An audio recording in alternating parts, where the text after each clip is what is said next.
तो फाइनली दोस्तों हम सभी का इंतज़ार ख़त्म हो चुका है और इनसाइड आउट 2 जी हाँ दोस्तों, ये जो मूवी है हमारे नज़दीकी सिनेमाघरों में एक तरह से लॉन्च होने वाली है इस 14 तारीख को। इंडिया के अंदर इसकी रिलीजिंग 14 तारीख है और एडवांस बुकिंग है वो चालू हो चुकी है। तो आज इसी मूवी के बारे में आपको सारी कुछ डिटेल जानकारी आपको बताने वाला हूँ, तो वीडियो में हमारे साथ जुड़े रहिए और सारी कुछ जानकारी आपको इस वीडियो में देखने को मिल जाएगी।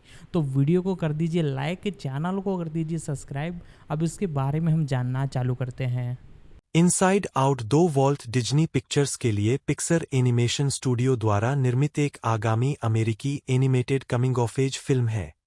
इनसाइड आउट 2015 की अगली कड़ी, यह केल्सी मान, उनके फीचर निर्देशन की पहली फिल्म, द्वारा निर्देशित और मार्क नील्सन द्वारा निर्मित है, जिसकी पटकथा मेग लेफोव और डेव होलस्टीन ने लिखी है और कहानी मान और लेफोव द्वारा परिकल्पित है। 4-5 फिल्म में Amy Poehler, Phyllis Smith, Lewis Black, Diane Lane और काइल मैक्लाचलन ने पहली फिल्म से अपनी भूमिकाएं दोहराई है, जिसमें टोनी हेल, फियर के रूप में बिल हेडर की जगह, लिजा लापिरा, डिस्कस्ट के रूप में मिंडी कलिंग की जगह, माया हॉक, अयो एडेबिरी। यह रीली की भावनाओं की कहानी है, जिसमें वे खुद को नई भावनाओं से जुड़ा हुआ पाते हैं, जो रीली के सिर पर कब्जा करना चाहती है। इनसाइड आउट 2 की घोषणा सबसे पहले सितंबर 2022 में D23 एक्सपो की घोषणा के दौरान की गई थी, जिसमें मान, नील्सन और लेफोव क्रमशः निर्देशक, निर्माता और लेखक के रूप में जुड़े थे, जबकि पोहलर को स्मिथ, ब्लैक, लेन और मैक्लाचलन के साथ फिल्म में अपनी भूमिका को फिर से निभाने के लिए कहा गया था। हेल, लापिरा और हॉक नवंबर 2023 में कलाकारों में शामिल हुए, जबकि एडेबिरी, एक्सारचोपोलोस, हॉसर और टेलमैन की भूमिकाओं की पुष्टि मार्च 2024 में की गई। उसी महीने, होलस्टीन को लेफोव के साथ पटकथा लिखने की पुष्टि की गई थी। फिल्म में पिक्सर के मुख्य रचनात्मक अधिकारी पीट डॉक्टर के 5 से 27 भावनाएं, विचार को पहली फिल्म से दिखाया गया है, जिसे मान ने सत्यपूर्ण विश्व निर्माण का उपयोग करने के लिए इसके निर्माण के दौरान पेश किया था। इनसाइड आउट 2 का प्रीमियर 10 जून 2024 को लॉस एंजल्स के एल कैपिटन थिएटर में होगा और यह 14 जून 2024 को संयुक्त राज्य अमेरिका के सिनेमाघरों में रिलीज के लिए निर्धारित है। आधार: इनसाइड आउट 2 नईनवेली किशोरी रिले के दिमाग में वापस आता है, ठीक उसी समय जब मुख्यालय को अचानक ध्वस्त किया जा रहा है, ताकि कुछ पूरी तरह से अप्रत्याशित के लिए जगह बनाई जा सके। नई भावनाएं, खुशी, उदासी, गुस्सा, डर और घृणा, जो लंबे समय से सभी खातों के अनुसार एक सफल ऑपरेशन चला रहे हैं, जब चिंता प्रकट होती है, तो उन्हें यकीन नहीं होता कि कैसा महसूस करना चाहिए, और ऐसा लगता है कि वह अकेली नहीं है। Pixar animation studio. 6 आवाज कास्ट: एमी पोहलर जॉय के रूप में एक पीली खुश भावना। 7 फिलिस स्मिथ उदासी के रूप में एक नीली उदास भावना। 7 लुइस ब्लैक क्रोध के रूप में एक लाल गुस्से वाली भावना। 7 टोनी हेल डर के रूप में एक बैंगनी डरा हुआ भाव। हेल ने पहली फिल्म से बिल हेडर की जगह ली। 7 लिजा लापिरा घृणा के रूप में एक हरा घृणित भाव। लापिरा ने पहली फिल्म से मिंडी कलिंग की जगह ली। 7 माया हॉक चिंता के रूप में एक नई नारंगी चिंतित भावना। 7 आयो एडेबिरी ईर्ष्या के रूप में एक नई सियान ईर्ष्या भावना। 8 एडेल एक्सारचोपोलोस एन्नुई के रूप में एक नई इंडिगो बोर भावना। 8 पॉल वाल्टर हॉसर शर्मिंदगी के रूप में एक नई गुलाबी शर्मिंदा भावना। 8 केंसिंगटन टेलमैन रिले एंडरसन के रूप में एक 13 वर्षीय लड़की जिसके मन में भावनाएं रहती है। टेलमैन ने पहली फिल्म से कैटलिन डायस की जगह ली है। 8 डायने लेन, श्रीमती एंडरसन, रिले की मां के रूप में। 7 काइल मैक्लाचलन मिस्टर एंडरसन के रूप में रिले के पिता। 7 लिलीमार वैलेंटिना, वेल ओर्टिज के रूप में रिले के हाई स्कूल में एक लोकप्रिय हॉकी खिलाड़ी। 8 पाउला पेल मॉम्स एंगर के रूप में। 8 9 सुमाया नूरिद्दीन ग्रीन ब्री के रूप में रिले की दोस्त। 10 ग्रेस लू ग्रेस के रूप में रिले की दोस्त। 10 Yvette Nicole Brown coach Roberts के रूप में, एक हॉकी कोच और ग्रीष्मकालीन हॉकी शिविर के प्रमुख। 8. जॉन रत्जेनबर्गर। 8. फ्रिज के रूप में, जून स्क्विब नॉस्टेल्जिया के रूप में, एक नया बेज उदासीन भाव।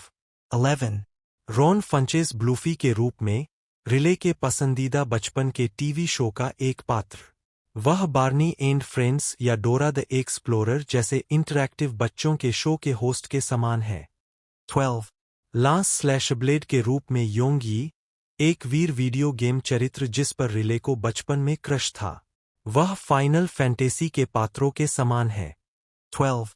इसके अतिरिक्त टेलीविजन व्यक्तित्व सैम थॉम्पसन ने फिल्म के यूके संस्करण में सिक्योरिटी मैन सैम के रूप में कैमियो किया, एक ऐसा चरित्र जो खुद को भावनाओं के साथ पीछा करते हुए पाता है।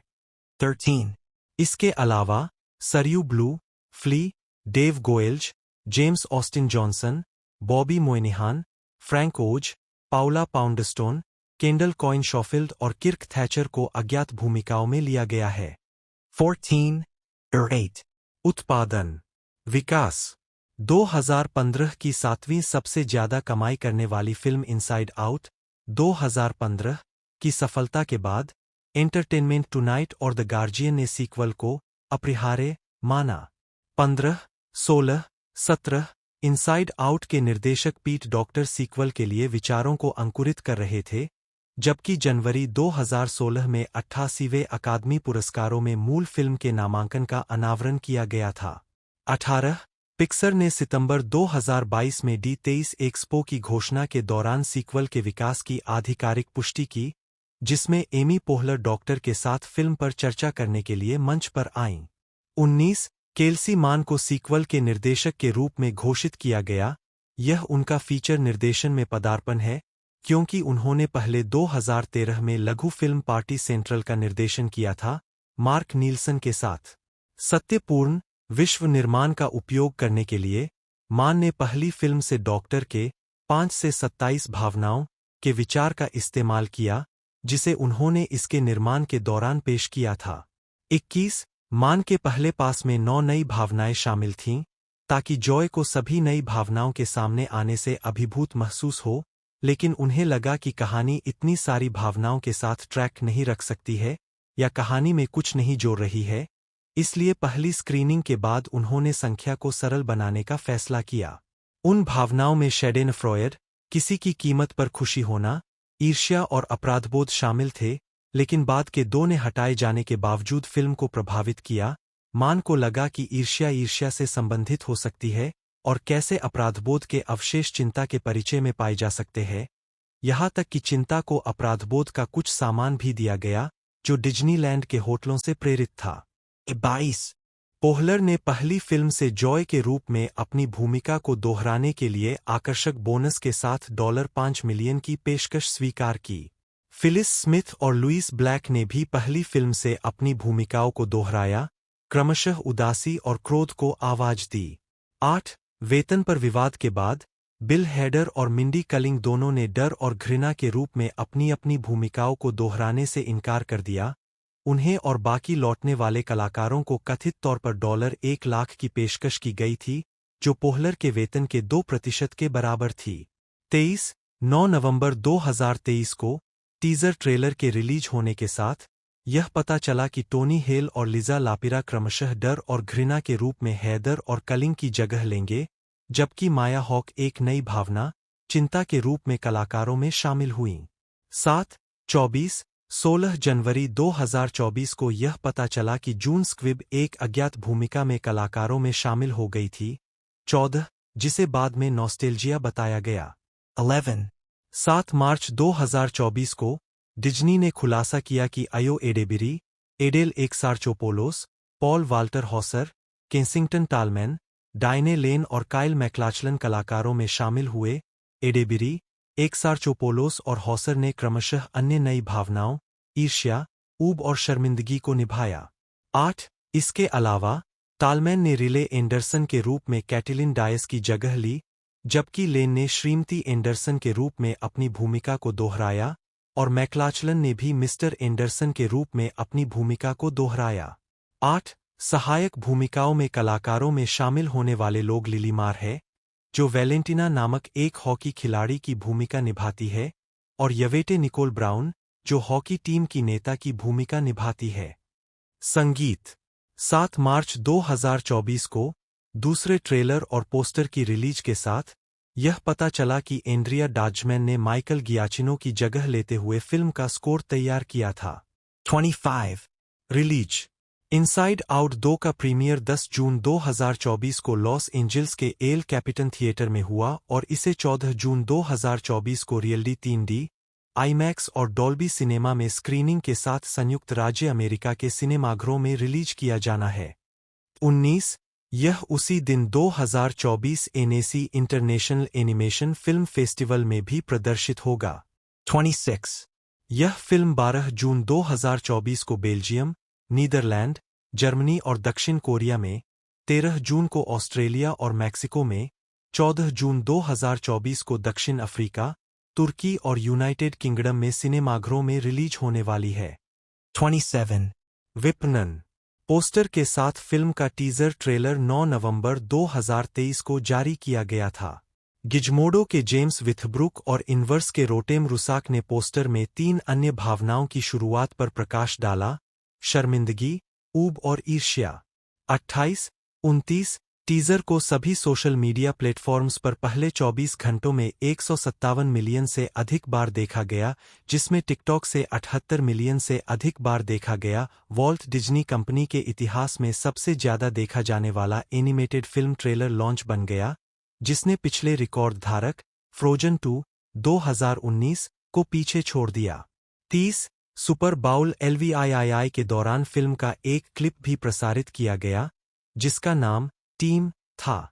31 दूसरा ट्रेलर एक नए पोस्टर के साथ 7 मार्च 2024 को जारी किया गया था। 25-32 फिल्म के पहले 35 मिनट 11 अप्रैल 2024 को सिनेमाकॉन में द वॉल्ट डिज्नी स्टूडियोज की 2024 की थिएट्रिकल रिलीज स्लेट की पहली झलक की प्रस्तुति के दौरान प्रदर्शित किए गए थे। 33 मेग लेफोव, जन्म 19 अक्टूबर 1969, एक अमेरिकी पटकथा लेखक और फिल्म निर्माता है।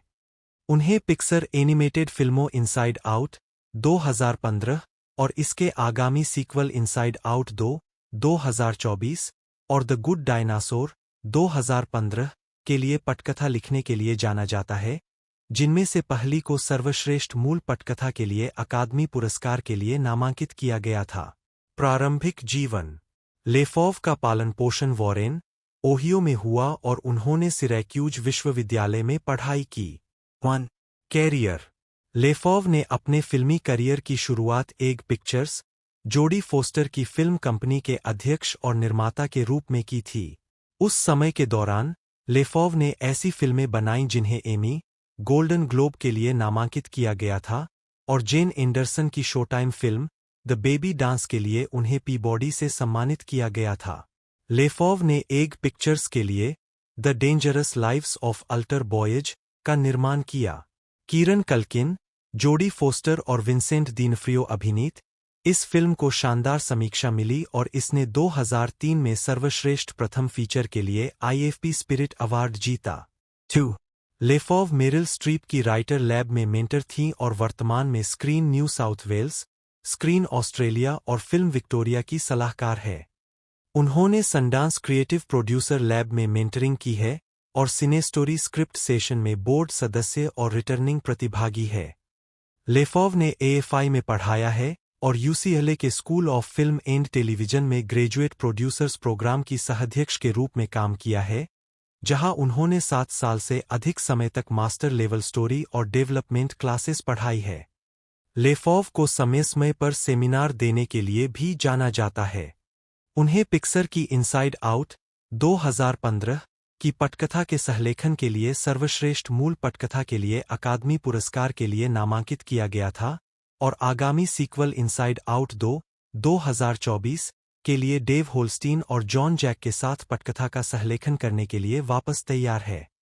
3, 4, 5 उन्हें द बेबी डांस के निर्माण के लिए 1999 में प्राइम टाइम एमी अवार्ड्स के लिए नामांकित किया गया था।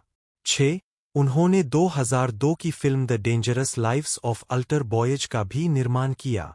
7. उन्होंने एक और Pixar film the good dinosaur 2015 की पटकथा भी लिखी, जिसे गोल्डन ग्लोब के लिए नामांकित किया गया था। लेफोव को live action Captain Marvel film 2019 पर स्टोरी बाय क्रेडिट मिला। 8. Podcast. Meg LeFauve podcast The Screenwriting Life with Meg LeFauve और लोरियन मैककेना की सहमेजबानी करती है। 9. लेखक लोरियन मैककेना और निर्माता जेफरी क्रेन ग्राहम द्वारा सहोस्ट किया गया यह शो पटकथा लेखन में करियर बनाने की कला और कलात्मक यात्रा दोनों को उजागर करने के लिए समर्पित है। विशेष अतिथियों में Ed Solomon, Annie Lamothe, Mike Jones और बोनी कर्टिस शामिल है। शो को फीडस्पॉट के शीर्ष 25 स्क्रीन राइटिंग पॉडकास्ट में से एक के रूप में उद्धृत किया गया था, जिसे आपको 2021 में अवश्य फॉलो करना चाहिए। 10. फिल्मकॉन के शीर्ष 10 अनुशंसित फिल्म निर्माण पॉडकास्ट। 11. और पॉडकास्ट पत्रिका के शीर्ष 8 स्क्रीन राइटर के लिए अवश्य सुनने वाले पॉडकास्ट। 12. व्यक्तिगत जीवन। लेफोवे की शादी फिल्म निर्माता जो फोर्ट से हुई है। 13. फिल्मोग्राफी। एमी पोहलर बटा POLR बटा POHLR, जन्म 16 सितंबर 1971, एक अमेरिकी अभिनेत्री और हास्य कलाकार है। 1990 के दशक की शुरुआत में शिकागो के सेकंड सिटी और इम्प्रोव ओलंपिक में इम्प्रोव का अध्ययन करने के बाद पोहलर ने इम्प्रोवाइजेशन कॉमेडी मंडली अपराइट सिटीजन्स ब्रिगेड की सहस्थापना की। समूह 1996 में न्यूयॉर्क शहर चला गया, जहां उनका अभिनय 1998 में कॉमेडी सेंट्रल पर आधे घंटे की स्केच कॉमेडी श्रृंखला बन गया। कॉमेडी समूह के अन्य सदस्यों के साथ पोहलर अपराइट सिटीजन्स ब्रिगेड थिएटर की संस्थापक है।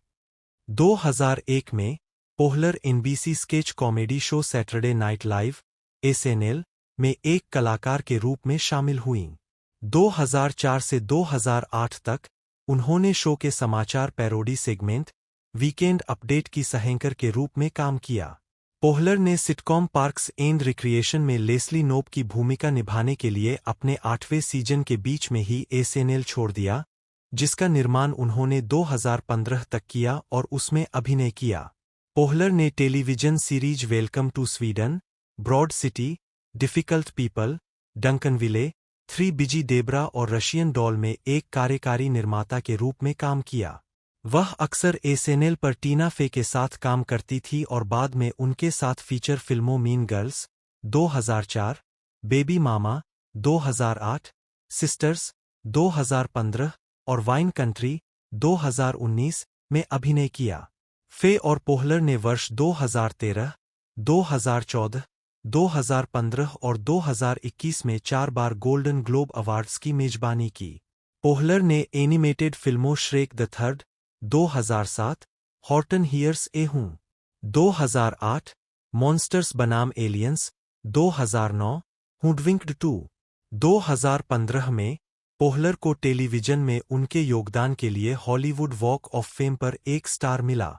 उन्होंने 2014 में टेलीविजन म्यूजिकल या कॉमेडी सीरीज में सर्वश्रेष्ठ अभिनेत्री के लिए गोल्डन ग्लोब अवार्ड जीता और 2012 में कॉमेडी सीरीज में सर्वश्रेष्ठ अभिनेत्री के लिए क्रिटिक्स चॉइस अवार्ड जीता। उन्होंने और फे ने SNL की सहमेजबानी के लिए कॉमेडी सीरीज में उत्कृष्ट अतिथि अभिनेत्री के लिए 2016 प्राइम टाइम एमी अवार्ड जीता। प्रारंभिक जीवन, परिवार और शिक्षा। पोहलर का जन्म न्यूटन, मैसाचुसेट्स 2-3 में स्कूल शिक्षक एलिन और विलियम पोहलर के घर हुआ था। 1-4 पोहलर अपने पिता को सामाजिक प्रोटोकॉल तोड़ने और जोखिम लेने के लिए प्रोत्साहित करने का श्रेय देती है। 5 उनका एक छोटा भाई ग्रेग है, जो एक निर्माता और अभिनेता भी है। 6-5 पोहलर का वंश आयरिश है, साथ ही जर्मन, पुर्तगाली और अंग्रेजी।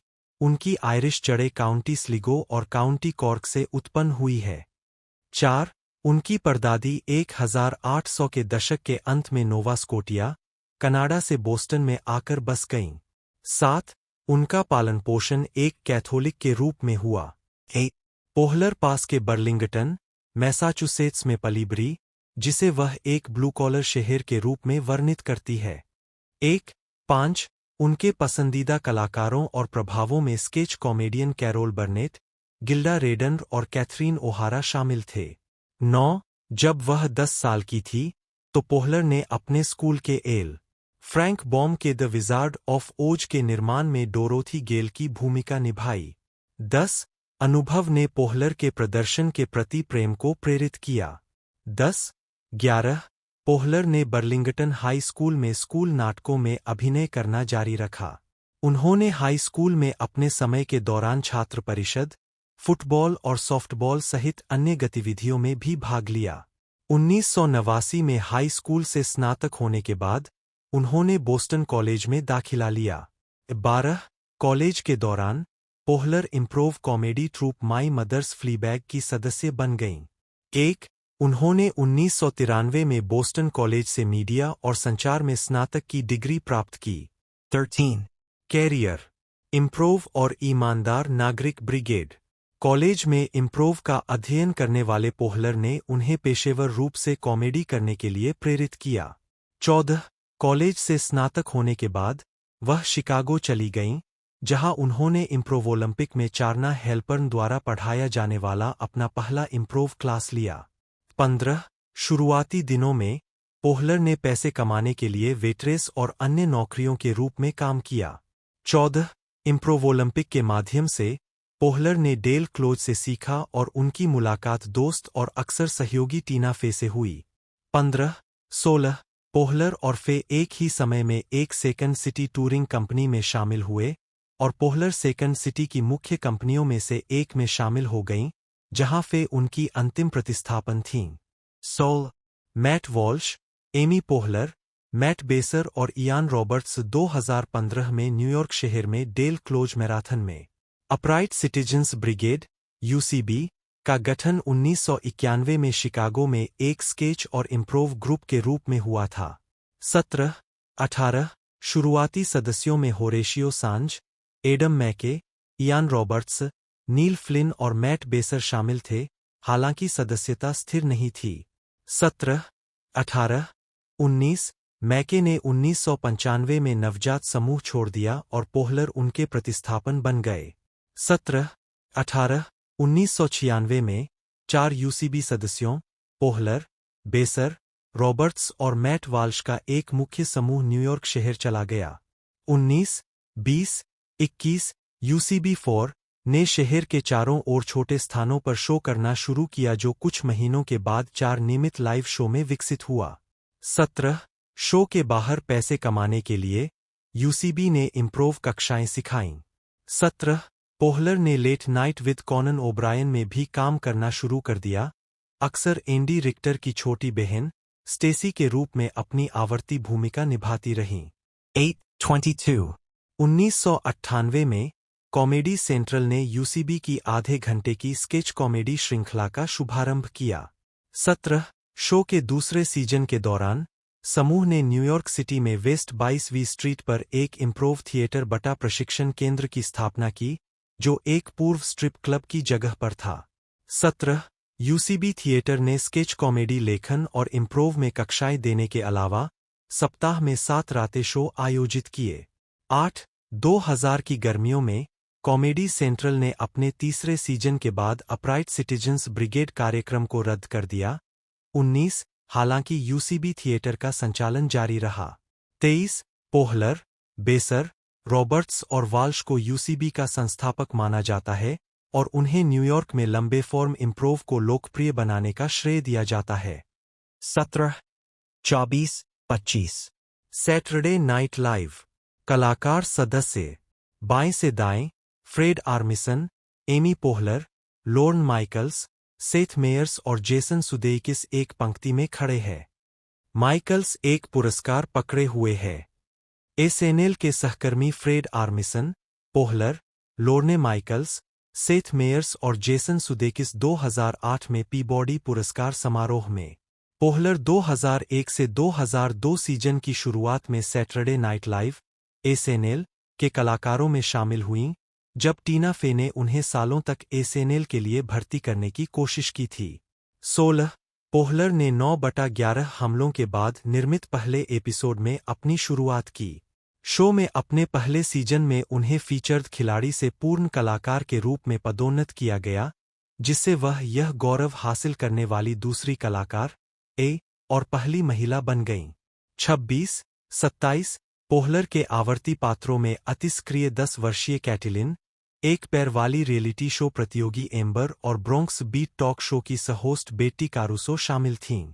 19-28 अपने मूल पात्रों के अलावा पोहलर ने कई छापें निभाईं, जिनमें Hillary Clinton, Dakota Fanning, Avril Lavigne, Michael Jackson, Kim Jong il, Nancy Grace, Kelly Ripa, Katie Couric, Sharon Stone, Sharon Osbourne, Julia Roberts, Britney Spears, Madonna, Paula Abdul, Dolly Parton, Dennis Kucinich, Ann Coulter, Pamela Anderson, Christian Siriano, Rosie Perez, Catherine Zeta Jones, Martha Stewart, Anna Nicole Smith, Paula Zahn, Norah O'Donnell और Farrah faucet शामिल है। 2004 से 2005 season से शुरुआत करते हुए उन्होंने Jimmy Fallon की जगह टीना फे के साथ वीकेंड अपडेट की सह-एंकरिंग की। फे और पोहलर लंबे समय तक चलने वाले एसएनएल स्टेपल की पहली महिला सह-एंकर बनीं। 16 पोहलर, फे और माया रूडोल्फ उस सीजन के सबसे बड़े सितारों में से थे और उन्होंने शो में बदलाव में योगदान दिया और अधिक महिला संचालित स्केच की सुविधा दी। 19-27-29 जब फे ने 2005 से 2006 सीजन के बाद अपने द्वारा बनाए गए सिटकॉम 30 रॉक को समय देने के लिए छोड़ दिया, तो Seth Meyers Weekend Update anchor desk पर पोहलर से जुड़ गए। 2008 में पोहलर को कॉमेडी सीरीज में उत्कृष्ट सहायक अभिनेत्री के लिए प्राइम टाइम एमी पुरस्कार के लिए नामांकित किया गया था। 2008 से 2009 सीजन के एसएनएल प्रीमियर की शुरुआत फे और पोहलर के साथ सारा पॉलिन और हिलेरी क्लिंटन के रूप में हुई, जो राजनीतिक प्रचार में सेक्सिज्म पर चर्चा कर रहे थे। 32-33 स्केच, जिसे पोहलर ने मेयर्स के साथ मिलकर लिखा था, साल का सबसे बड़ा वायरल वीडियो बन गया। 32-34 सीजन के प्रीमियर के कुछ दिनों बाद एनबीसी ने घोषणा की कि पोहलर अपने पहले बच्चे के साथ गर्भवती है, अपने आगामी मातृत्व अवकाश के बाद वापस नहीं आएंगी। 35-25 अक्टूबर के एपिसोड में मेयर्स ने वीकेंड अपडेट के दौरान घोषणा की कि पोहलर प्रसव पीड़ा में थीं। वीकेंड अपडेट के अंत में विशेष अतिथि माया रूडोल्फ और कलाकार सदस्य केनन थॉम्पसन ने पोहलर के लिए can't take my eyes off you का एक कस्टम गायन किया। 36 जन्म देने के बाद पोहलर 3 नवंबर को प्रीटैप किए गए SNL presidential bash 08 prime time special के दौरान दिखाई दीं। 37-38 पूर्व घोषणा के बावजूद कि पोहलर अपने मातृत्व अवकाश के बाद वापस नहीं आएंगी, वह 2 और लाइव एपिसोड के लिए वापस आईं। 39-40 13 दिसंबर के वीकेंड अपडेट के दौरान पोहलर ने घोषणा की कि यह उनका आखिरी शो था। 40 सैटरडे नाइट लाइव ने अप्रैल 2009 में एक विशेष द बेस्ट ऑफ एमी पोहलर प्रसारित किया। 41 2008 से 2009 सीजन के समापन के लिए पोहलर वीकेंड अपडेट की सहमेजबानी करने के लिए लॉटीन और बिली जोएल के गीत गुड नाइट साइगॉन के मेजबान विल फेरेल के संस्करण में शामिल हुईं। 42-43 कैमरे के बाहर पोहलर एक विपुल लेखिका थीं। वह अक्सर लेखिका एमिली स्पिवी के साथ मिलकर काम करती थीं। 44 मेयर्स ने स्केच रीड थ्रू के दौरान पोहलर को सबसे उदार हंसाने वाली के रूप में वर्णित किया। 5 पोहलर रिहर्सल के दौरान अतिथि मेजबानों का स्वागत करने और एसएनएल पर अपने कार्यकाल के दौरान उन्हें सहज महसूस कराने की कोशिश भी करती थीं। 5 अतिथि भूमिका, हालांकि वह पहले ही एसएनएल छोड़ चुकी थी, पोहलर सितंबर 2009 में Saturday night live weekend update Thursday के 2 एपिसोड के लिए मेयर्स में शामिल हुईं, जो प्राइम टाइम में प्रसारित हुआ और सीधे पार्क्स एंड रिक्रिएशन में ले गया। 45-46 वह 8 मई 2010 को बेट्टी वहाइट द्वारा होस्ट किए गए एक विशेष मदर्स डे एपिसोड के लिए अन्य पिछली महिला कलाकारों के साथ एसएनएल में लौट आईं। 47-48 पोहलर संगीतमय अतिथि कैटी पेरी के साथ 2010 से 2011 सीजन के प्रीमियर की मेजबानी करने के लिए फिर से लौटीं। 49 उन्होंने उसी वर्ष नवंबर में एक अन्य SNL prime time special the women of SNL में भाग लिया। 50 2015 में सैटरडे नाइट लाइव 40वीं वर्षगांठ स्पेशल के दौरान वह वीकेंड अपडेट की एंकरिंग करने के लिए लौटीं, इस बार फे और जेन कर्टिन के साथ। 53 पार्क और मनोरंजन। एमी पोहलर और ऑब्रे प्लाजा लाल रंग की पृष्ठभूमि के सामने एक दूसरे के बगल में खड़े हैं। प्लाजा पोहलर की क्लीवेज को देखती हुई दिखाई देती है। 2012 टाइम 100 समारोह में पार्क्स एंड रिक्रिएशन की सहकलाकार ऑब्रे प्लाजा के साथ पोहलर। द ऑफिस की सफलता के बाद एनबीसी ने निर्माता ग्रेग डेनियल और माइकल शूर से एक नई श्रृंखला का आदेश दिया। 54 जुलाई 2008 में वैराइटी ने बताया कि पोहलर डेनियल और शूर की अभी भी बिना शीर्षक वाली श्रृंखला में अभिनय करने के लिए अंतिम बातचीत कर रहे थे। 55 पोहलर और शूर एसएनएल में एक साथ अपने समय से दोस्त थे, जहां शूर ने एक लेखक के रूप में काम किया था। 56 पोहलर को साइन करना, जो अपने पहले बच्चे के साथ गर्भवती थी, का मतलब था कि नई श्रृंखला को सुपर बाउल के बाद की शुरुआत का वादा करना होगा और इसके पहले सीजन को छोटा करना होगा, लेकिन डेनियल और शूर ने पोहलर के लिए श्रृंखला को पीछे धकेलने का फैसला किया। 56 21 जुलाई 2008 को एनबीसी ने पोहलर की नई श्रृंखला पार्क्स एंड रिक्रिएशन की घोषणा। पार्क्स एंड रिक्रिएशन का प्रीमियर एनबीसी पर 9 अप्रैल 2009 को रात 8:30 बजे द ऑफिस के 2 एपिसोड के बीच हुआ। 58 59 Aziz Ansari, Rashida Jones, Chris Pratt, Aubrey Plaza, Paul Schneider और निक ऑफरमैन सहित कलाकारों की एक टुकड़ी पोहलर में शामिल हुई। 56 पोहलर ने इंडियाना के काल्पनिक शहर पॉन्टी में पार्क विभाग की उप निदेशक लेस्ली नोप की भूमिका निभाई। पहले सीजन को मिलीजुली प्रतिक्रिया मिलने के बाद शो के दूसरे सीजन को अधिक सकारात्मक समीक्षा मिली। 60 सीजन 1 और 2 के बीच एक महत्वपूर्ण बदलाव लेस्ली के चरित्र को द ऑफिस के केंद्रीय चरित्र माइकल स्कॉट से अलग करना था। 56 60 पार्क्स ने पहले सीजन से लेस्ली की मूर्खता को निश्चित रूप से कम करके दिखाया और इसके बजाय उसकी बुद्धिमत्ता, कार्य नैतिकता और ईमानदार स्वभाव पर जोर दिया। 56 60 दूसरे सीजन के एपिसोड गैलेंटाइन डे में लेस्ली द्वारा 13 फरवरी को महिला मित्रता का जश्न मनाने के लिए बनाया गया एक नया अवकाश शामिल था। गैलेंटाइन डे ने तब से वास्तविक जीवन के उत्सवों के साथ शो को आगे बढ़ाया है। 61 62 दूसरे सीजन के अंत में एडम स्कॉट और रॉब लोव शो में शामिल हुए, जिसमें स्कॉट ने लेस्ली के अंतिम पति बेन व्याट की भूमिका निभाई। 63 दूसरे सीजन की शूटिंग के अंत में पोहलर एक बार फिर गर्भवती थीं। शो ने उनकी गर्भावस्था को समायोजित करने के लिए बिना ब्रेक के सीजन 3 के पहले 6 एपिसोड का निर्माण शुरू किया। 63 64 65 पोहलर को 2011 में एक कॉमेडी में उत्कृष्ट लीड अभिनेत्री के लिए प्राइम टाइम एमी पुरस्कार के लिए फिर से नामांकित किया गया था।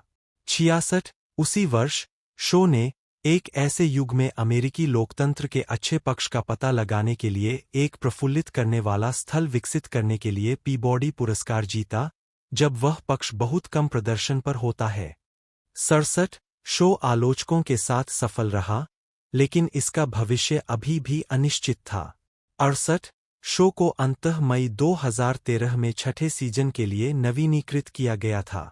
69 पोहलर को सीजन 5 में उनके काम के लिए 2013 में Emmy outstanding lead actress in a comedy के लिए नामांकित किया गया था। सीजन 6 में शो का 100वां एपिसोड सेकंड चुन्स शामिल था, जिसे पोहलर और शूर ने सहलिखा था। 70 2014 में उन्होंने 71वें गोल्डन ग्लोब अवार्ड्स में टेलीविजन सीरीज कॉमेडी में सर्वश्रेष्ठ अभिनेत्री का गोल्डन ग्लोब जीता, जिसे उन्होंने टीना फे के साथ सहहोस्ट किया था।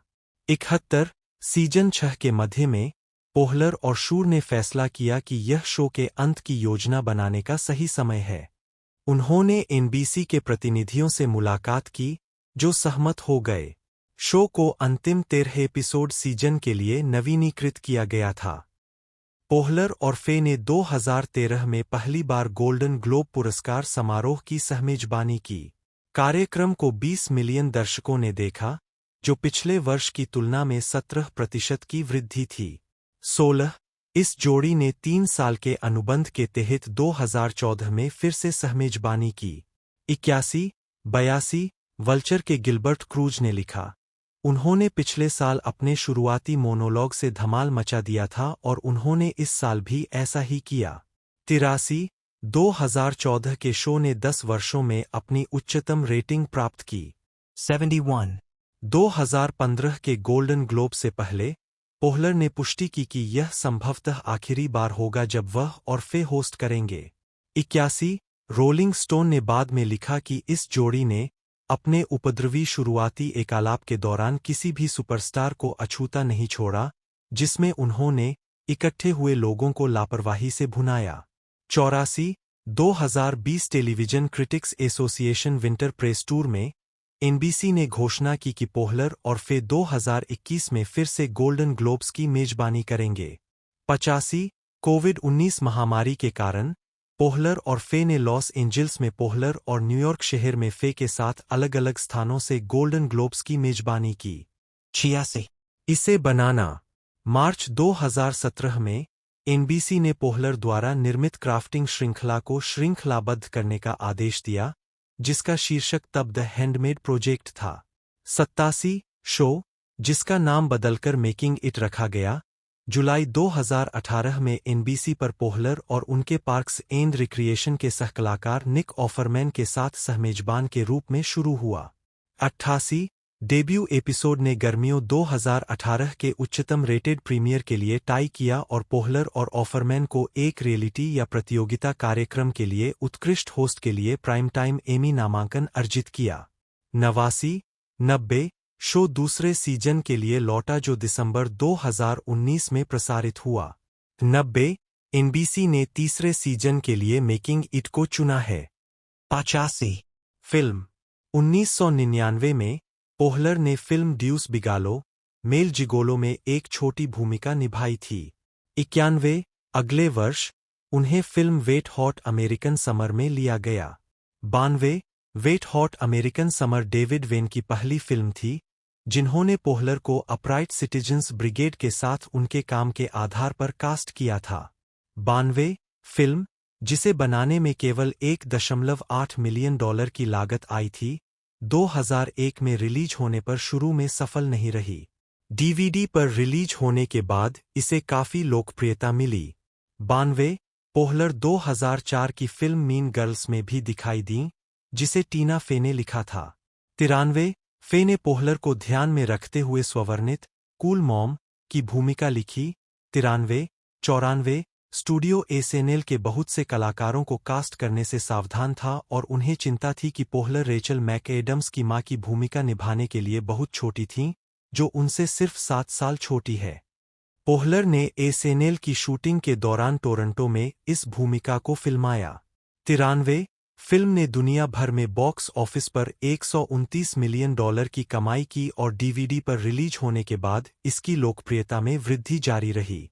95 अप्रैल 2008 में न्यूयॉर्क में बेबी मामा के प्रीमियर पर टीना फे और पोहलर 2008 में उन्होंने बेबी मामा में अभिनय किया, जिसमें वह टीना फे के साथ फिर से आईं। 96 पोहलर ने ट्रैशी एंजी ओस्ट्रोविस्की की भूमिका निभाई है, जिसे फे की केट ने अपने बच्चे की सरोगेट मां बनने के लिए काम पर रखा है। 97 यह फिल्म 25 अप्रैल 2008 को रिलीज हुई और अपने शुरुआती सप्ताहांत में बॉक्स ऑफिस पर नंबर 1 फिल्म थी। 98 फिल्म ने यूएस बॉक्स ऑफिस पर $60 मिलियन से अधिक की कमाई की। 99 पोहलर और फे ने फिल्म सिस्टर्स 2015 में भी सहअभिनय किया। 3 अन्य फिल्म क्रेडिट में शामिल है Envy 2004, Southland Tales 2006, Tenacious D in the Pick of Destiny 2006, Blades of Glory 2007, Mister Woodcock 2007, Hamlet 2 2008, Spring Breakdown 2009, ACOD 2013 और वे केम टुगेदर 2014 और द हाउस 2017। 101 पोहलर ने एनिमेटेड फिल्मों में कई किरदारों को अपनी आवाज दी है।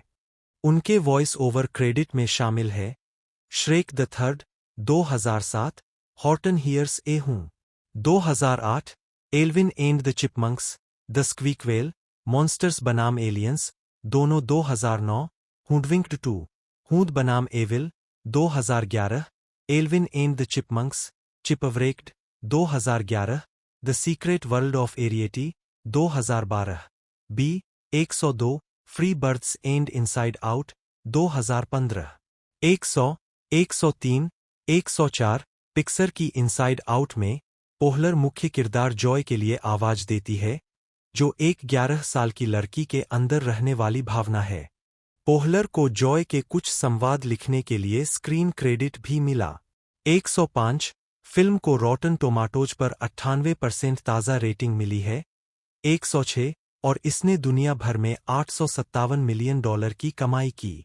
107 पोहलर इनसाइड आउट 2 में जॉय के रूप में अपनी भूमिका को फिर से निभाएंगी, जो 14 जून 2024 को रिलीज होने वाली है। 108 निर्देशक पोहलर ने वाइन कंट्री के साथ अपनी फिल्म निर्देशन की शुरुआत की, जिसका प्रीमियर 10 मई 2019 को नेटफ्लिक्स पर हुआ। वह माया रूडोल्फ, राचेल द्रेच, एना गैस्टियर, पाउला पेल और एमिली स्पिवी के साथ फिल्म में भी अभिनय करती है। पटकथा एक वास्तविक यात्रा पर आधारित है, जो अभिनेत्रियां नापा घाटी में एक साथ गई थीं। पोहलर ने जेनिफर मैथ्यू के 2017 के उपन्यास मोक्सी के फिल्म रूपांतरण का निर्देशन भी नेटफ्लिक्स के लिए किया, जिसे 3 मार्च 2021 को रिलीज किया गया।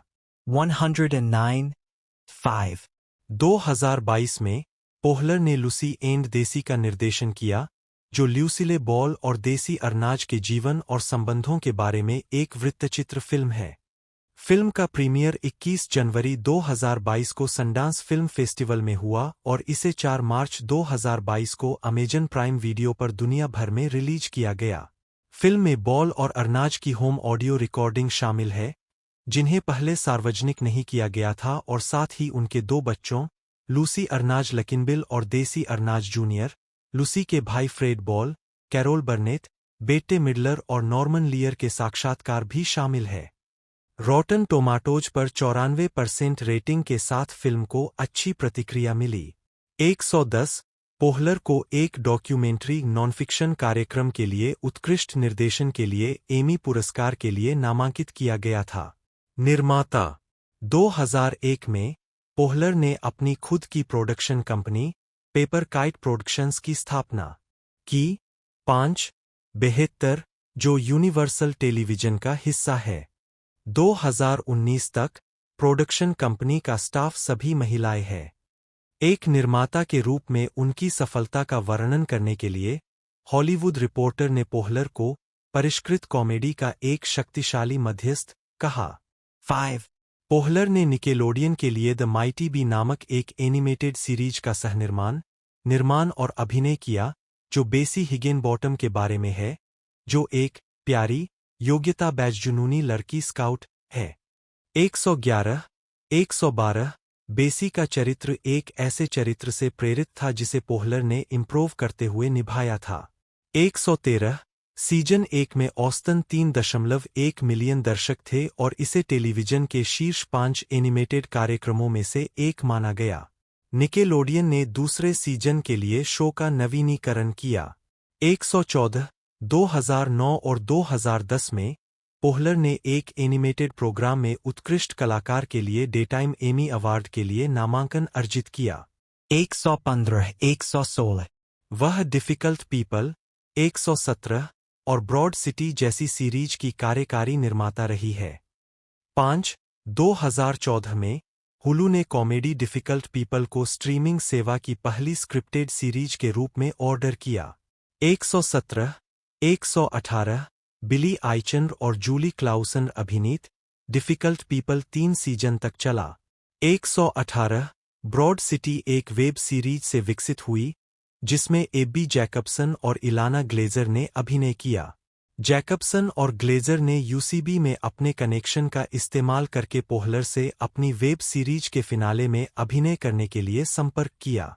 पोहलर इसमें आने के लिए सहमत हो गए और फिर जैकबसन और ग्लेजर के साथ मिलकर एक टेलीविजन सीरीज का कार्यकारी निर्माण किया। 119 शुरुआत में एफएक्स को एक स्क्रिप्ट बेचने के बाद परियोजना अंततः कॉमेडी सेंट्रल में आ गई, जहां वेलकम टू स्वीडन एक स्वीडिश सिटकॉम है जिसका प्रीमियर मार्च 2014 में हुआ था और 3 महीने बाद संयुक्त राज्य अमेरिका में एनबीसी पर प्रसारित होना शुरू हुआ। यह ग्रेग पोहलर के अनुभवों पर आधारित है, जो 2006 में अपनी प्रेमिका के साथ उसके मूल देश स्वीडन चले गए थे। 122 कम रेटिंग के कारण 2 सीजन के बाद 28 जुलाई 2015 को एनबीसी द्वारा इस सीरीज को रद्द कर दिया गया था।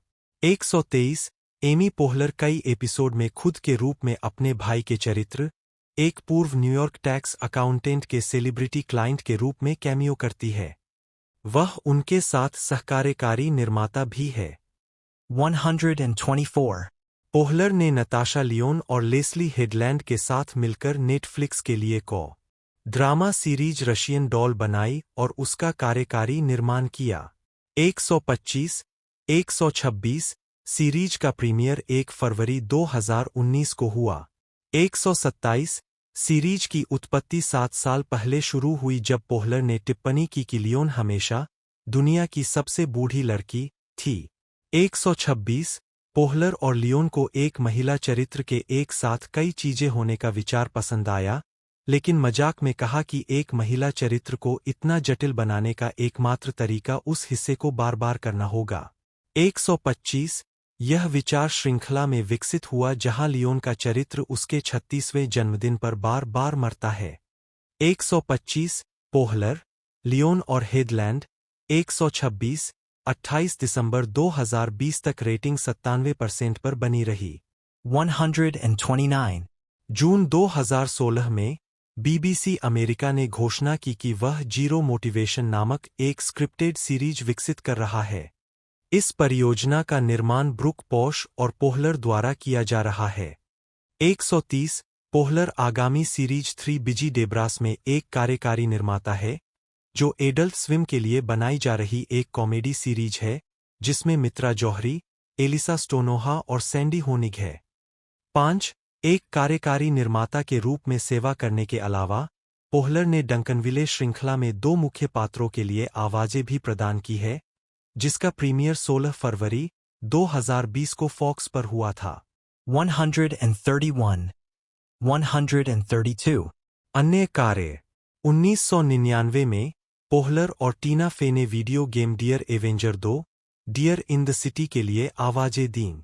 133 2000 में, उस समय भी अज्ञात, वह अमेरिकी इंडी रॉक बैंड यो ला टेंगो के एकल you can have it all के कवर पर दिखाई दीं।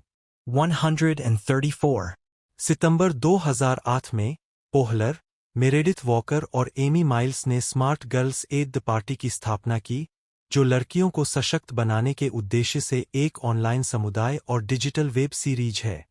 135 136 पहला सीजन 17 नवंबर 2008 को ऑनलाइन प्रीमियर हुआ, जिसमें मेटल की बार्बी ने मुख्य प्रायोजक के रूप में हस्ताक्षर किए। 137 smart girls at the party 2012 में यूट्यूब ओरिजिनल चैनल इनिशिएटिव के हिस्से के रूप में लौटी, जिसने नई सामग्री के निर्माण पर ध्यान केंद्रित किया। नया smart girls at the party YouTube channel 2 जुलाई 2012 को लाइव हुआ, जिसमें पोहलर, वॉकर और माइल्स के अतिरिक्त शो के साथ-साथ सीरीज के नए एपिसोड भी शामिल थे। 138 smart girls at the party के लॉन्च के 4 साल बाद digital network company legendary entertainment ने इस परियोजना का स्वामित्व हासिल कर लिया। पोहलर ने एक बयान में कहा, स्मार्ट गर्ल्स में हम लीजेंडरी के साथ काम करने को लेकर उत्साहित है और सभी मूर्खों के लिए मजेदार और प्रेरणादायक सामग्री प्रदान करने के लिए तत्पर है। 139 सौदे के समय तक इसके यूट्यूब चैनल पर 5 मिलियन से अधिक बार देखा गया था और 5,50,000 से अधिक प्रशंसकों ने फेसबुक पर इस पहल को पसंद किया था। 139 स्मार्ट गर्ल्स यूट्यूब चैनल पर दर्शकों को आस्क एमी नामक सेगमेंट में पोहलर से जीवन की सलाह मांगने का अवसर मिलता है। 140 स्मार्ट गर्ल्स ने 2018 में अपनी 10वीं वर्षगांठ मनाई। 141 पोहलर ने 2014 में लेट्स मूव की चौथी वर्षगांठ पर प्रथम महिला मिशेल ओबामा का परिचय कराया। पोहलर ने कई सामाजिक और राजनीतिक कारणों की वकालत की है। 5 2012 में उन्होंने प्रस्तावित कैलिफोर्निया घरेलू कामगार अधिकार विधेयक की ओर ध्यान आकर्षित करने के लिए एक सार्वजनिक सेवा घोषणा PSA फिल्माने के लिए राष्ट्रीय घरेलू कामगार गठबंधन के साथ सहयोग किया। 142 143 घरेलू कामगारों को ओवरटाइम वेतन प्रदान करने वाले कानून को अगले वर्ष कानून में हस्ताक्षरित किया गया था। 144 पोहलर ने वन फेयर वेज का भी समर्थन किया, जो न्यूयॉर्क के व्यवसायों को टिप वाले श्रमिकों को सामान्य न्यूनतम वेतन का भुगतान करने के लिए आवश्यक अभियान था। 145 पोहलर ने वर्ल्ड वाइड अनाथ फाउंडेशन के लिए एक सेलिब्रिटी राजदूत के रूप में काम किया है। 2013 में हैती की यात्रा की। 5 अगले वर्ष पोहलर मियामी में मिशेल ओबामा के साथ उनकी लेट्स मूव युवा स्वास्थ्य पहल की 4 साल की सालगिरह मनाने के लिए शामिल हुईं। 146 पोहलर का संस्मरण यस प्लीज 28 अक्टूबर 2014 को प्रकाशित हुआ था। 147 उन्होंने नेशनल पब्लिक रेडियो NPR के साथ एक प्रमोशनल इंटरव्यू में बताया कि वह चरित्रों में लिखने और वास्तव में अपने बारे में नहीं लिखने की आदी थीं। मेरे लिए अपने जीवन के शुरुआती हिस्सों को साझा करना मेरे अपने वर्तमान घटनाओं के बजाय आसान था।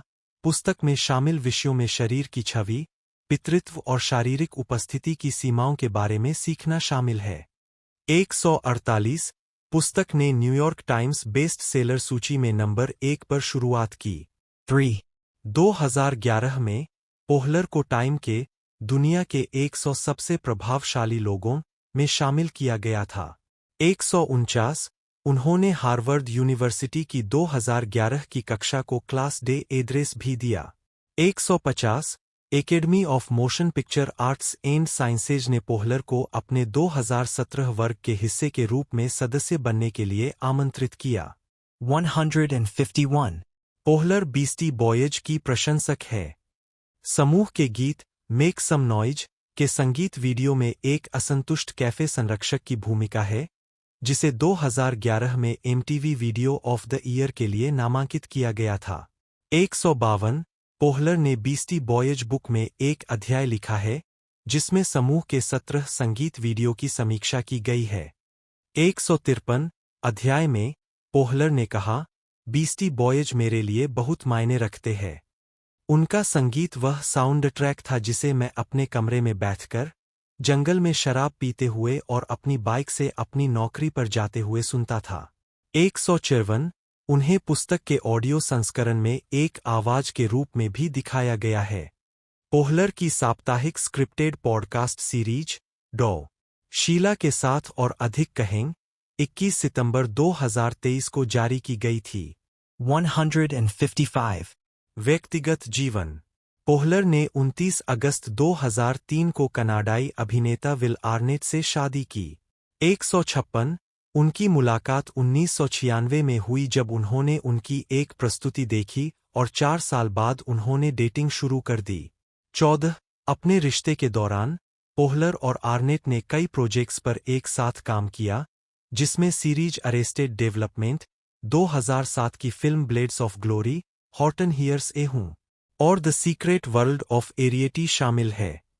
पोहलर और आर्नेट ने सितंबर 2012 में अलग होने की घोषणा की।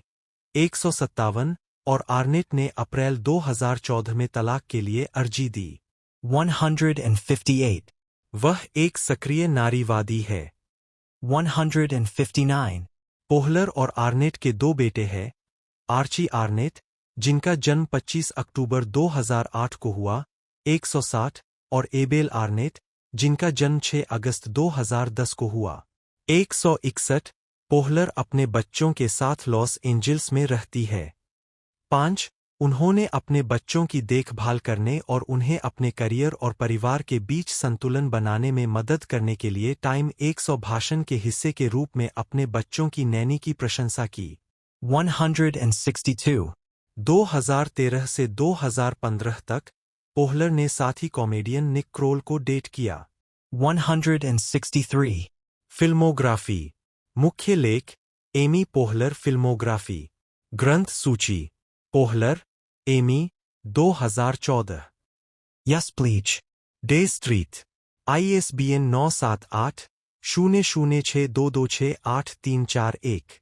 पुरस्कार और नामांकन। मुख्य लेख एमी पोहलर द्वारा प्राप्त पुरस्कारों और नामांकनों की सूची। फिलिस स्मिथ, जन्म 15 अगस्त 1949, एक अमेरिकी अभिनेत्री, हास्य कलाकार और कास्टिंग एसोसिएट है। उन्हें टेलीविजन सीरीज द ऑफिस में फिलिस वेस की भूमिका निभाने और फिल्म इनसाइड आउट में सैडनेस के रूप में उनकी समीक्षकों द्वारा प्रशंसित आवाज की भूमिका के लिए जाना जाता है। उन्होंने समीक्षकों द्वारा प्रशंसित नेटफ्लिक्स सीरीज द ओए में बेट्टी ब्रोद्रिकेलन की भूमिका भी निभाई। प्रारंभिक जीवन। स्मिथ का जन्म 15 अगस्त 1949 को सेंट लुइस, मिसौरी में हुआ था। 1. उन्होंने क्लीवलैंड हाई स्कूल से स्नातक किया। 2. शिक्षा। स्मिथ ने 1972 में मिसौरी सेंट लुइस विश्वविद्यालय से प्राथमिक शिक्षा में डिग्री प्राप्त की। 3. 1970 और 1980 के दशक में वह एक dancer, Saint Louis Cardinals football team की चीयरलीडर और एक बर्लेस्क कलाकार थीं। 4. उन्होंने कहा कि कोई स्ट्रिपिंग नहीं थी, लेकिन मैंने पंख पहने थे। 5. घुटने की चोट के कारण उन्हें नृत्य छोड़ने के लिए मजबूर होना पड़ा। बाद में उन्होंने हॉलीवुड, कैलिफोर्निया में एक अभिनेत्री और कास्टिंग में काम किया। Career. Smith television series the Office में एलिसन जोन्स के निर्देशन में एक कास्टिंग एसोसिएट के रूप में काम कर रही थीं, जब उन्हें फिलिस लैपिन की भूमिका की पेशकश की गई, जो कि उनके लिए विशेष रूप से बनाया गया एक किरदार था, एक मृदुभाषी सेल्स वुमन जो घमंडी ऑफिस मैनेजर माइकल स्कॉट से असहमत होती थी। 4. उन्हें द ऑफिस में उनके प्रदर्शन के लिए 2006 और 2007 में कॉमेडी सीरीज में एक कलाकारों की टुकड़ी द्वारा उत्कृष्ट प्रदर्शन श्रेणी में स्क्रीन एक्टर्स गिल्ड अवार्ड्स मिले। जून 2008 में वह सेलिब्रिटी फैमिली फ्यूड में द ऑफिस के कलाकारों के साथ दिखाई दीं। 2011 में उन्होंने फिल्म बैड टीचर में सहायक भूमिका निभाई। 2015 में उन्होंने पिक्सर फिल्म इनसाइड आउट में सैडनेस के किरदार को आवाज दी। फिल्मोग्राफी। फिल्म वर्ष शीर्षक भूमिका टिप्पणियां। 2005 40 वर्षीय कुंवारी एंडी की मां अमा ने। 2006 में चाहता हूं कि कोई मेरे साथ पनीर खाए मार्शा। 2011 बुरा शिक्षक लिन। मक्खन Nessie. Alvin and the Chipmunks, Chipwrecked flight attendant. 2015 भीतर से बाहर उदासी, आवाज, फीचर प्रोडक्शन में वॉयस एक्टिंग के लिए उत्कृष्ट उपलब्धि के लिए एनी पुरस्कार। रिले की पहली डेट। लघु फिल्म 2021 बार्ब और स्टार विस्टा डेल मार जाते हैं, डेलोरेस। 2024 अंदर बाहर 2 उदासी, आवाज। लुइस नाइल्स ब्लैक, 1, जन्म 30 अगस्त 1948, 2, एक अमेरिकी अभिनेता और स्टैंड अप कॉमेडियन है। उनकी कॉमेडी रूटीन अक्सर इतिहास, राजनीति, धर्म और सांस्कृतिक रुझानों के बारे में गुस्से में बड़बड़ाहट में बदल जाती है। उन्होंने Comedy Central series Lewis Black's Root of All Evil की मेजबानी की और द डेली शो में अपने Back in Black commentary segment में नियमित रूप से दिखाई देते हैं, जो वह तब से कर रहे हैं जब से द डेली शो की मेजबानी क्रेग किलबोर्न ने की थी। 3. उन्हें 2004 में कॉमेडी सेंट्रल द्वारा सभी समय के 100 महानतम स्टैंड अप कॉमेडियन में से 51वां वोट दिया गया था और 2008 में कॉमेडी सेंट्रल के स्टैंड अप शोडाउन में 5वां और 2010 में 11वां वोट दिया गया था। 2015 में वह पिक्सर फिल्म इनसाइड आउट में एंगर की आवाज के रूप में दिखाई दिए, एक भूमिका जिसे वह 2024 की अगली कड़ी इनसाइड आउट 2 में फिर से निभाएंगे। लुइस ब्लैक अरूबा पर्यटन प्राधिकरण के प्रवक्ता भी है, जो 2009 और 2010 के अंत में पहली बार प्रसारित होने वाले टेलीविजन विज्ञापनों में दिखाई दिए। उन्होंने 2013 से अमेरिकन सिविल लिबर्टीज यूनियन के लिए मतदान अधिकारों के राजदूत के रूप में काम किया है। 2022 से वह कर्ट वोंगुट संग्रहालय और पुस्तकालय की कार्यकारी समिति और निदेशक मंडल के अध्यक्ष रहे हैं। इससे पहले वह लगभग 10 वर्षों तक बोर्ड के मानद सदस्य रहे थे। 5-6 जब वे सड़क पर प्रदर्शन नहीं कर रहे होते हैं तो ब्लैक मैनहट्टन में रहते हैं, लेकिन उत्तरी कैरोलिना के चैपल हिल में भी उनका निवास है। प्रारंभिक जीवन। लुइस ब्लैक का जन्म 30 अगस्त 1948 को वाशिंगटन, डीसी में हुआ था। 7 वे जीनेट ब्लैक, नी कपलान 1918 से 2022, एक शिक्षिका और सैमुअल ब्लैक 1918 से 2019, एक कलाकार और मैकेनिकल इंजीनियर के बड़े बेटे थे। 8 उनका एक छोटा भाई रोनाल्ड था, जिसकी 1997 में 47 वर्ष की आयु में कैंसर से मृत्यु हो गई थी। 9 वह यहूदी है और मैरीलैंड के सिल्वर स्प्रिंग के बर्न्ट मिल्स पड़ोस में एक मध्यम वर्गीय यहूदी परिवार में पले बढ़े। 10 उनके दादा दादी रूसी साम्राज्य से आए थे, जिसमें यूक्रेन में चोर्नी ओस्ट्रिव और पोलैंड में बेलस्टॉक शामिल थे, और उनके दादा का मूल नाम ली ब्लेच था, जिसे बाद में बदलकर लुइस ब्लैक कर दिया गया। 11 ब्लैक ने 1966 में स्प्रिंगब्रुक हाई स्कूल से स्नातक किया। 12 ब्लैक ने अपनी पुस्तक नथिंग्स सेक्रेड में बताया है कि उन्होंने अपनी एसएटी परीक्षा के गणित सेक्शन में बहुत अच्छे अंक प्राप्त किए और बाद में Yale, Princeton, Brown, Amherst, Williams और जॉर्जटाउन में आवेदन किया। जॉर्जटाउन को छोड़कर हर कॉलेज ने उन्हें खारिज कर दिया, लेकिन उस बिंदु तक उन्होंने तय कर लिया था कि वह वहां नहीं जाना चाहते हैं, इसलिए उन्होंने चैपल हिल में उत्तरी कैरोलिना विश्वविद्यालय में स्थानांतरित होने से पहले 1 वर्ष के लिए मैरीलैंड विश्वविद्यालय, कॉलेज पार्क में भाग लिया। वहां उन्होंने नाटक लेखन का अध्ययन किया और पाई लैम्ब्डा फी इंटरनेशनल बिरादरी के भाई और छात्र कांग्रेस के सदस्य थे। 13 1970 में स्नातक होने के बाद ब्लैक चैपल हिल स्थित कलाकारों के एक समूह के साथ कोलोराडो स्प्रिंग्स चले गए। 14-15 वह अंततः वाशिंगटन लौट आए, जहां उन्होंने अपलाचियन क्षेत्रीय आयोग में काम किया, नाटक लिखे और ड्यूपॉन्ट सर्कल में ब्रिकस्केलर में स्टैंड अप कॉमेडी का प्रदर्शन किया। 2 उन्होंने 1977 में येल स्कूल ऑफ ड्रामा से M.F.A. की डिग्री हासिल की और 26 साल की उम्र में 10 महीने तक शादीशुदा रहे। 2-16 ब्लैक का करियर थिएटर में एक नाटककार के रूप में शुरू हुआ, हालांकि उन्होंने कहा है कि वह हमेशा साइड में स्टैंड अप कर रहे थे। 3 उन्होंने न्यूयॉर्क शहर के हेल्स किचन में स्टीव ऑलसेन के West Bank cafe downstair theatre bar के नाटककार इन रेजिडेंस और एसोसिएट कलात्मक निर्देशक के रूप में काम किया, जहां उन्होंने संगीतकार और गीतकार रस्टी मैगी और कलात्मक निर्देशक रैंड फॉस्टर के साथ सैकड़ों एक अभिनय नाटकों पर सहयोग किया। उद्धरण वांछित 1981 से 1989 तक। रस्टी मैगी के साथ ब्लैक ने संगीत में the Czar of Rock and Roll लिखा, जिसका प्रीमियर 1990 में ह्यूस्टन के एले थिएटर में हुआ था। ब्लैक की स्टैंड अप कॉमेडी नाटकों के लिए एक शुरुआती अभिनय के रूप में शुरू हुई, वह समारोहों के मास्टर भी थे। हास्य शैली। ब्लैक ने अपने हास्य प्रभावों को George Carlin, Lenny Bruce, Richard Pryor, Lily Tomlin, Bob Newhart और शेली बर्मन के रूप में सूचीबद्ध किया है। 17 कैरियर। Stand up comedy. 1994 में ब्लैक A&E के an evening at the improv में दिखाई दिए। 18 1998 में ब्लैक ने कॉमेडी सेंट्रल प्रेजेंस सीरीज पर अपने पहले कॉमेडी स्पेशल में अभिनय किया। उन्होंने 2000 और 2002 में सीरीज के 2 अतिरिक्त एपिसोड में अभिनय किया। उन्होंने 2002 में नेटवर्क के लिए एक और स्पेशल में अभिनय किया, जिसका शीर्षक टैक्स्ड बियॉन्ड बिलीफ था। 2004 और 2005 में ब्लैक ने मॉन्ट्रियल के just for laughs comedy festival में वर्ल्ड स्टुपिडिटी अवार्ड्स समारोह की मेजबानी की। 2004 में उनके पास ब्लैक ऑन ब्रॉडवे नामक एक HBO स्टैंड अप स्पेशल था। ब्लैक ने कॉमेडी सेंट्रल के लास्ट लाफ 07 की मेजबानी की, जो 2 दिसंबर 2007 को डेव एटेल और डीएल ह्यूगले के साथ प्रसारित हुआ।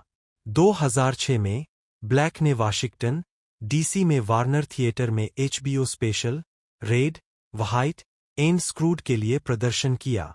यह जून में प्रसारित हुआ और अक्टूबर में एक डीवीडी जारी की गई। अपने स्थान के चयन के बारे में बताते हुए ब्लैक ने कहा कि किसी बेवकूफ को अपने पिछले HBO special, black on Broadway में बकवास शब्द का इस्तेमाल करने की संख्या गिनने के लिए पैसे दिए गए थे और मूल स्थान, कैनेडी सेंटर, चाहता था कि वह इसके इस्तेमाल को कम करे। ब्लैक को बताया गया कि यह संख्या 42 थी, जबकि वास्तव में यह लगभग 78 थी। 19 ब्लैक को उनके album the Carnegie hall performance के लिए सर्वश्रेष्ठ हास्य एल्बम के लिए 2007 ग्रैमी पुरस्कार मिला। 20 उन्होंने 2008 में कॉमेडी सेंट्रल टेलीविजन श्रृंखला the Root of All Evil की मेजबानी की। इस शो में 2 लोगों या पॉप संस्कृति विषयों को एक दूसरे के खिलाफ खड़ा किया गया था, क्योंकि हास्य कलाकारों के एक पैनल ने अदालती मुकदमे की शैली में तर्क दिया था कि कौन अधिक बुरा है। उदाहरण के लिए, पेरिस हिल्टन बनाम डिक चेनी और इंटरनेट पोर्न बनाम यूट्यूब। दोनों पक्षों की दलीलें सुनने के बाद जज की भूमिका निभा रहे ब्लैक ने अंतिम निर्णय लिया कि कौन अधिक बुरा है। 21 2008 में ब्लैक ने History of the Joke with Lewis Black की मेजबानी की। 22 द हिस्ट्री चैनल पर। 2008 में कॉमेडी सेंट्रल के स्टैंड अप मंथ में एचबीओ पर ब्लैक द्वारा मूल रूप से प्रस्तुत विशेष कार्यक्रम शामिल थे, साथ ही डेन कुक और क्रिस रॉक के कार्यक्रम भी थे। उस वर्ष कॉमेडी सेंट्रल के स्टैंड अप मंथ के हिस्से के रूप में ब्लैक का routine stand up showdown 2008 inch में 5 पर समाप्त हुआ, जो कॉमेडी सेंट्रल प्रेजेंस रूटीन की शीर्ष दर्शक आधारित उल्टी गिनती थी। 2009 में ब्लैक ने मिशिगन के डेट्रॉयट में फिल्मोर थिएटर में 2 शो फिल्माए। ये concert film Stark Raving Black का आधार थे, जो अक्टूबर में सीमित समय के लिए सिनेमाघरों में दिखाई दी और अगले साल वीडियो पर जारी की गई। 23 2011 में ब्लैक ने मिनियापोलिस, मिनेसोटा के स्टेट थिएटर में 2 शो फिल्माए। 24 शो का इस्तेमाल ब्लैक के comedy special In God We Rust के लिए किया गया था। स्पेशल का प्रीमियर एपिक्स एचडी पर हुआ। 25 स्पेशल का एक विस्तारित और बिना सेंसर वाला संस्करण 11 सितंबर 2011 को डीवीडी और ब्लूरे पर जारी किया गया था। 26 अगस्त 2013 में ब्लैक ने अपना 9वां stand up special Old Yeller Live at the Borgata record किया। डेडलाइन ने बताया कि ब्लैक और कंपनी जो stand up special Image Entertainment जारी कर रही थी, बाद में इसे पेपरव्यू और वीओडी के रूप में प्रसारित करेगी, जिससे यह सभी केबल, सैटेलाइट और टेलको प्लेटफार्मों पर एक साथ प्रसारित होने वाला पहला कॉमेडी स्पेशल बन। दोस्तों इस मूवी की जो रनिंग लेंथ है दोस्तों जो लेंथ है 1 घंटा 36 मिनट टोटल इस मूवी की लेंथ है, तकरीबन 90 मिनट के तकरीबन।